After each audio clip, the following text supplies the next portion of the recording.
Well, now, in the art of meditation, there are various props, supports.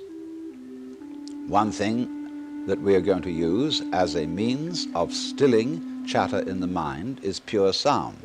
And for that reason, it's useful to have a gong.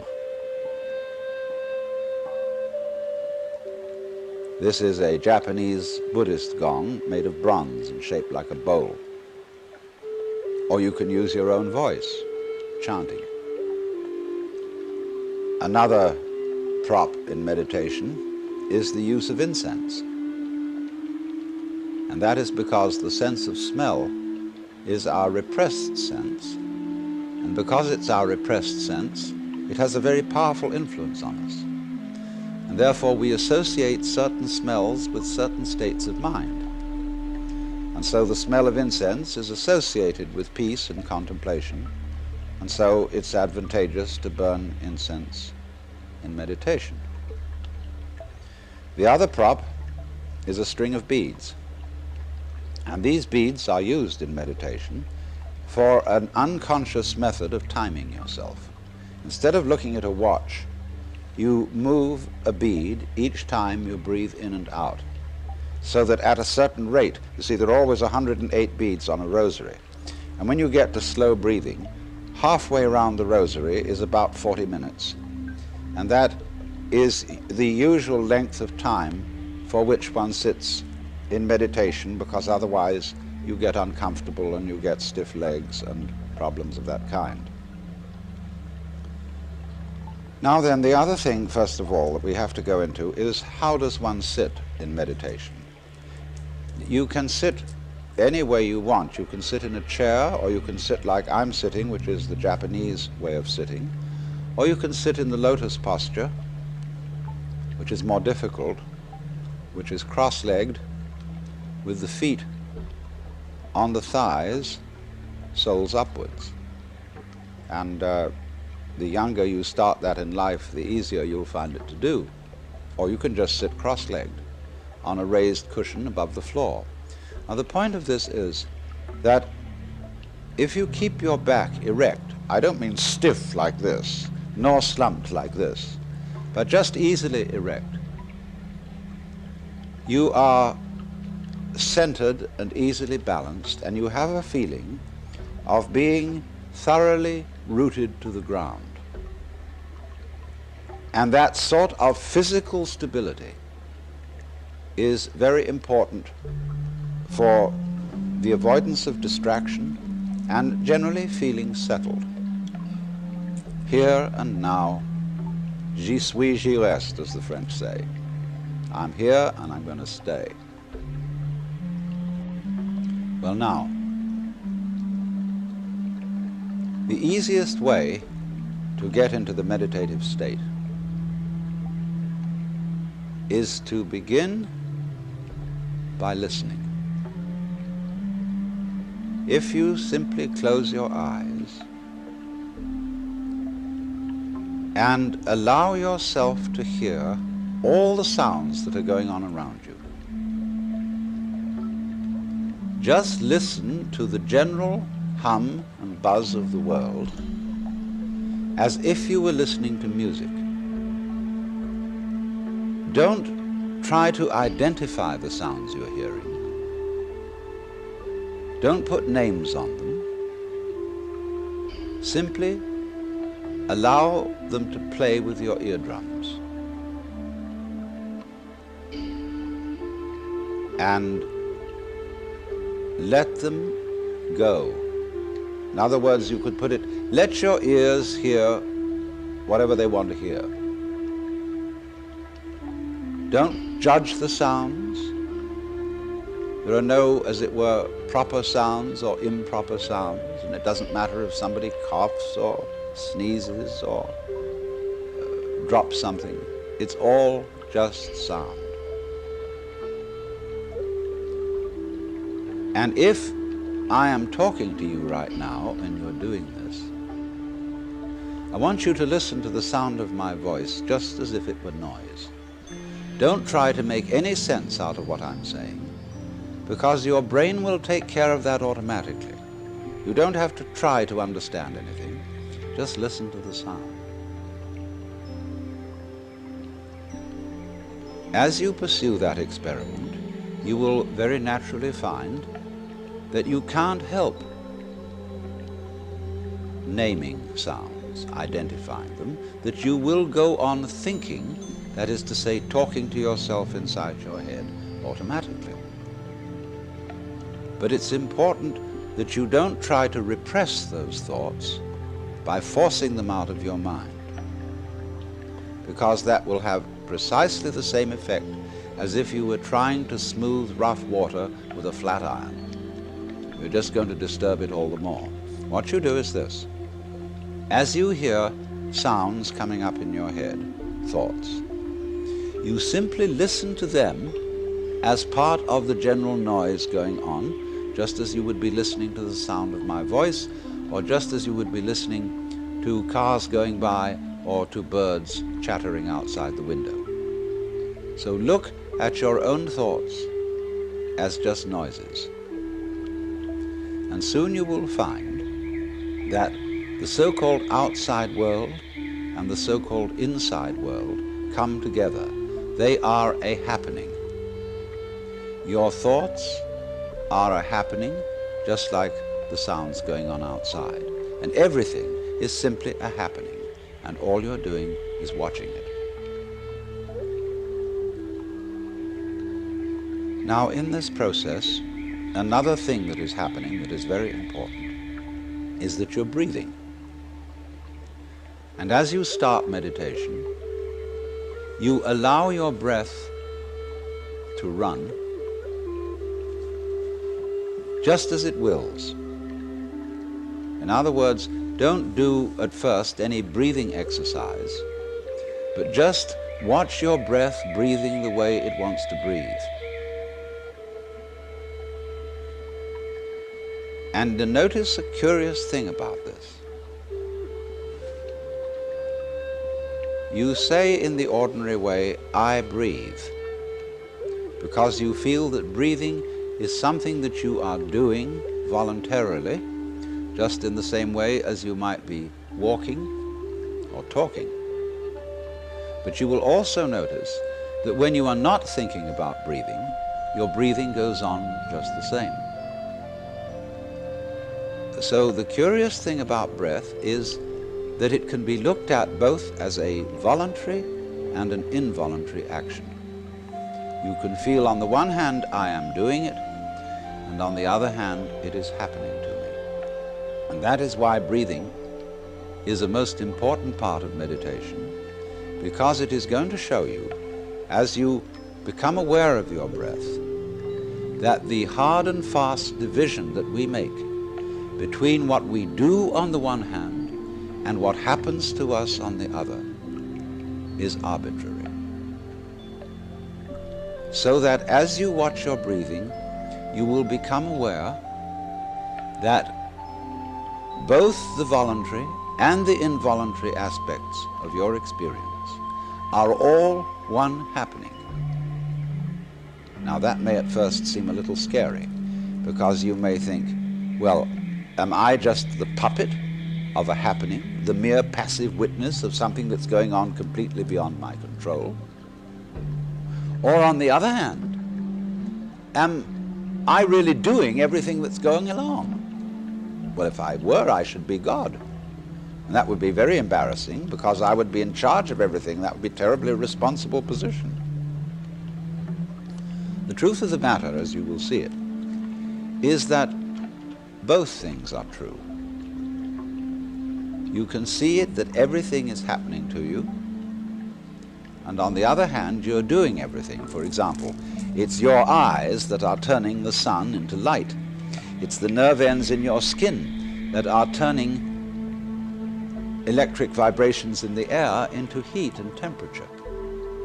It's your eardrums that are turning vibrations in the air into sound, and in that way you are creating the world. But when we're not talking about it, when we're not philosophizing about it, then there is just this happening, this, and we won't give it a name. Now then, when you breathe for a while, just letting it happen and not forcing it in any way, you will discover a curious thing, that without making any effort, you can breathe more and more deeply. In other words, supposing you simply are breathing out, and breathing out is important because it's the breath of relaxation, as when we say, whew, and heave a sigh of relief. So when you are breathing out, you get the sensation that your breath is falling out. Dropping, dropping, dropping out with the same sort of feeling you have as if you were settling down into an extremely comfortable bed. And you just get as heavy as possible and let yourself go. And you let your breath go out in just that way. And when it's thoroughly, comfortably out and it feels like coming back again, you don't pull it back in, you let it fall back in, letting your lungs expand, expand, expand, until they feel very comfortably full. And you wait a moment and let it stay there, and then once again you let it fall out.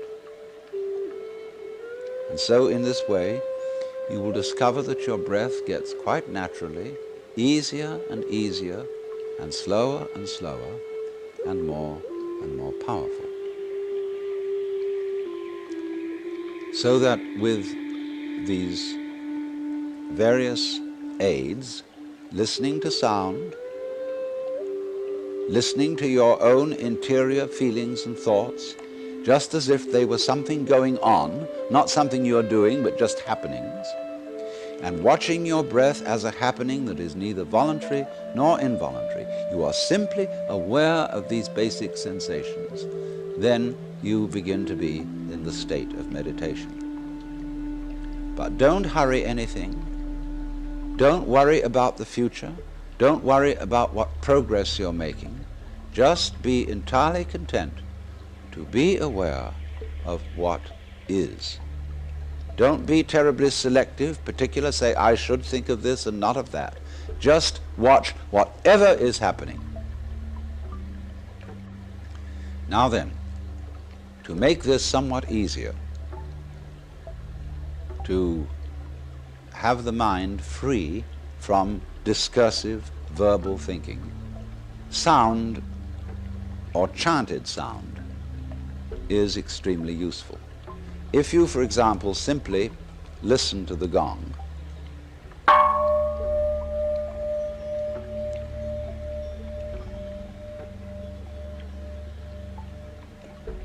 and let that sound be the whole of your experience. It's quite simple, it requires no effort.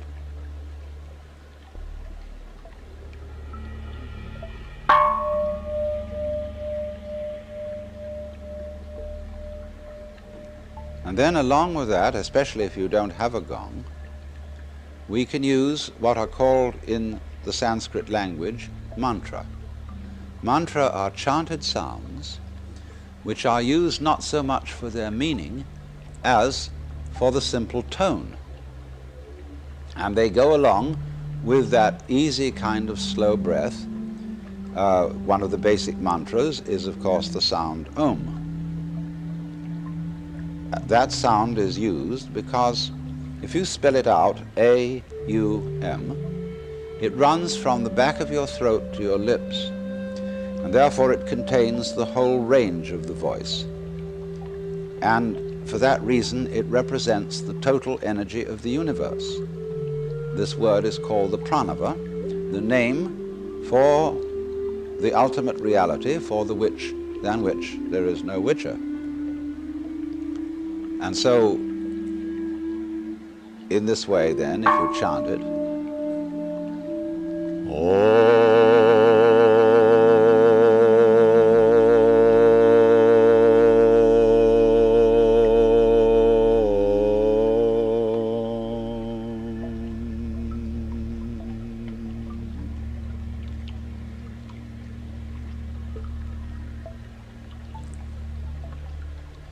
and it's varied like this.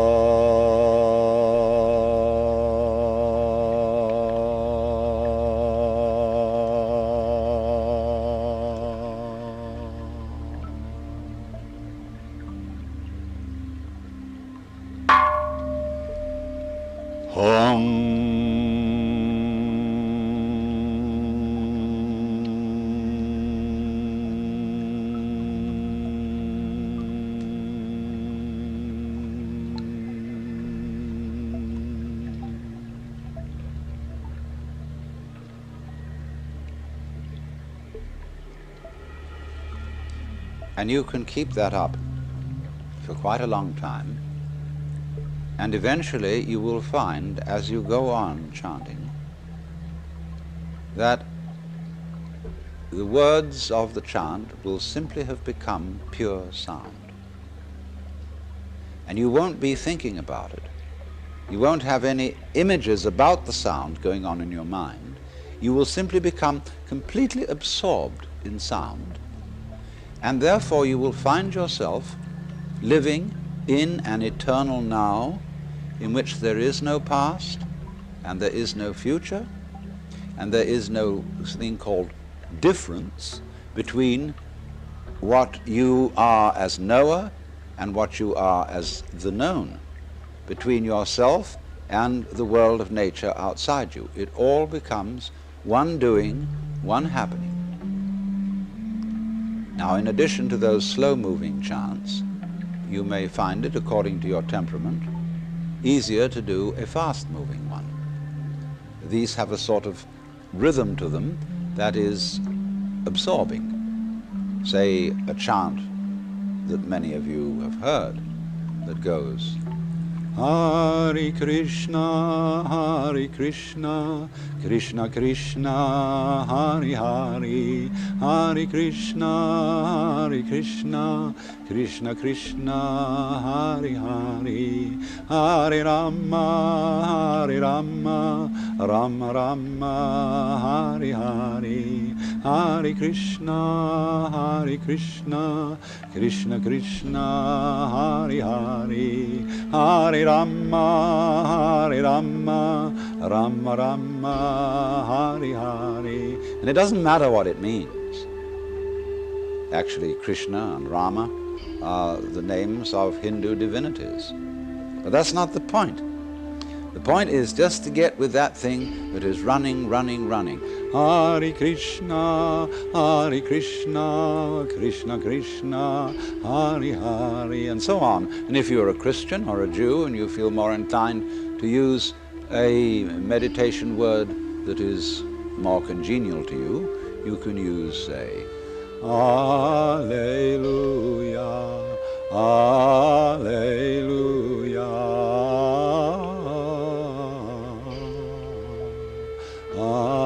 Alleluia, Alleluia,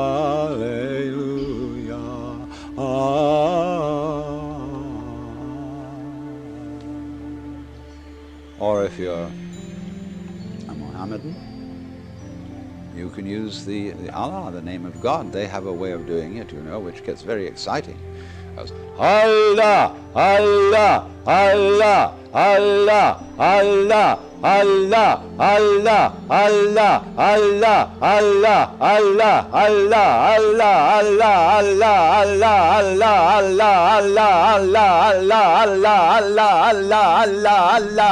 Allah, Allah, and it gets faster and faster. You can keep that up for 40 minutes. And you'll be out of your mind. But you see, to go out of your mind at least once a day is tremendously important, because by going out of your mind you come to your senses. And if you stay in your mind all the time, you are over-rational. In other words, you're like a very rigid bridge, which, because it has got no give, no craziness in it, is going to be blown down in the first hurricane.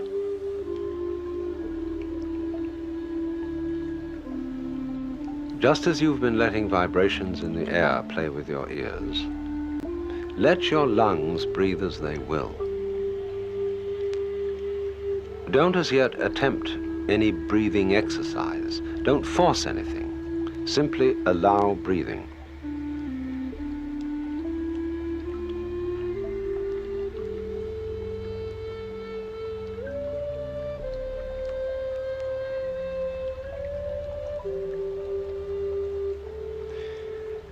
Now, is this breathing a voluntary or involuntary action? Or both?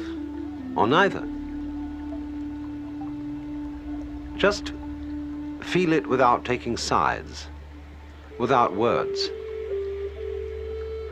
And again, hear my voice as if it were wind in the trees or the sound of waves.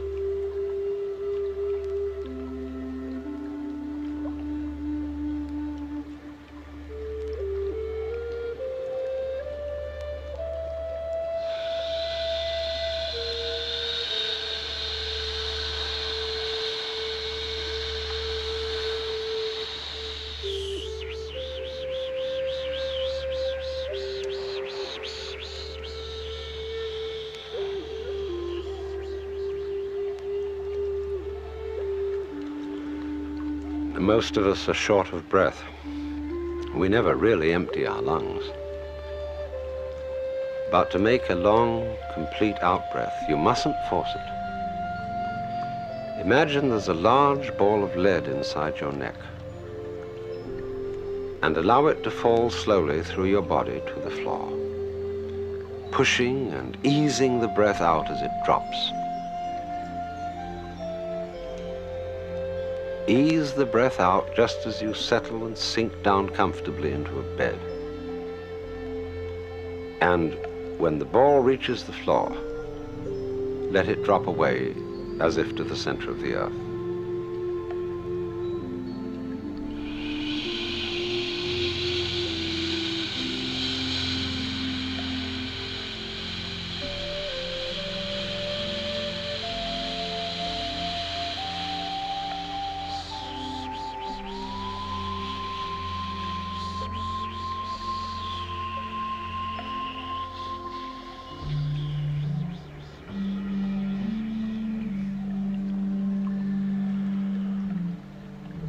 Then let the breath come back in as a reflex without pulling it.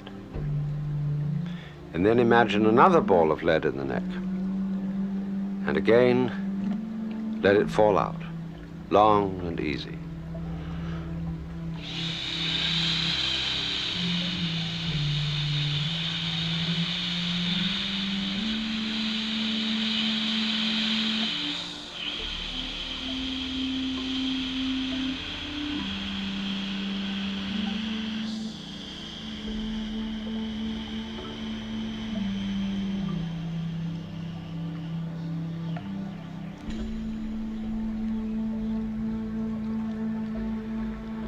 And once again.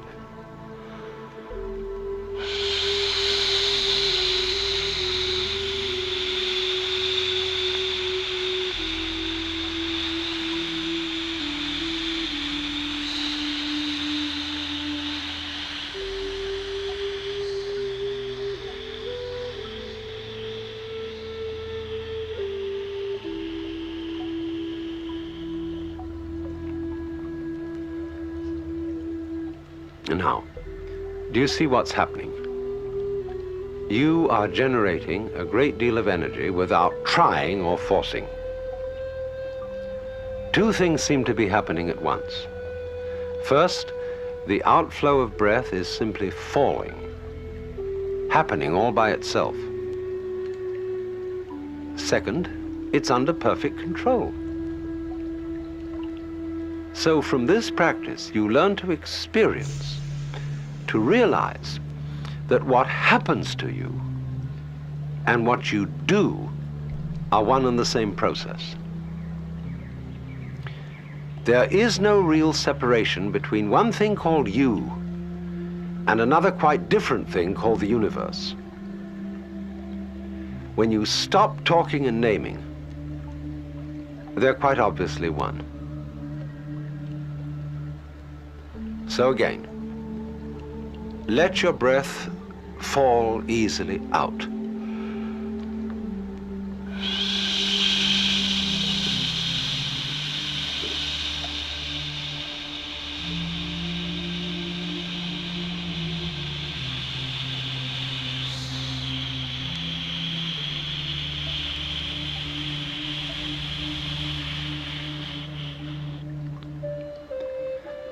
all the way.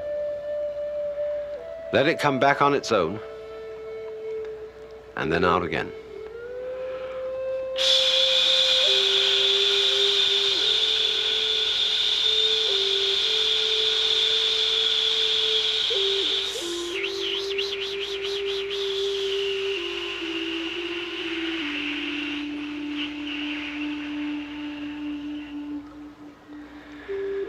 And now let's put the sound ah on the next outflow.